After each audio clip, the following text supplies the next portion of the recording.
Hello বন্ধুরা, আমি চলে আসলাম অবিস্লো আবার একটা নতুন ভিডিও নিয়ে আপনাদের মাঝে। আমি আজকে যে ব্যাপারে কথা বলবো, টিয়া পাখি ডিম বাচ্চা কিভাবে দেয় আর টিয়া পাখি ডিম বাচ্চা দিলে আপনি করণীয় কি। যখন আপনার টিয়া পাখি আপনার খাঁচায় যখন ডিম দিবে তখন টিয়া পাখিটিকে ডিস্টার্ব করা একদম ছেড়ে দিবেন, যেন সে নিজের মতো থাকতে পারে।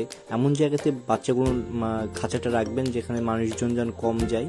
মানুষজন গেলে কি হবে, আপনার টিয়া পাখিটা বের হয়ে চলে আসবে আপনাকে দেখার জন্য, তো ঠিক মতন তখন তা দিতে পারবে না। তো আমার ডিম দেওয়ার 28 দিন পরে প্রথম বাচ্চাটি দিয়েছে, আর চায়নার 3টা ডিম আছে। কি হবে আশা করি কুড়ালের চেয়ে ভালোই হবে।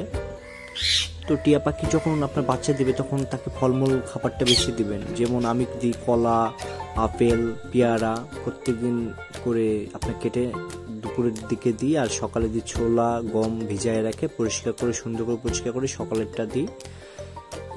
তাহলে পাখিটা একদম সুস্থ থাকবে এবং হেলদি থাকবে।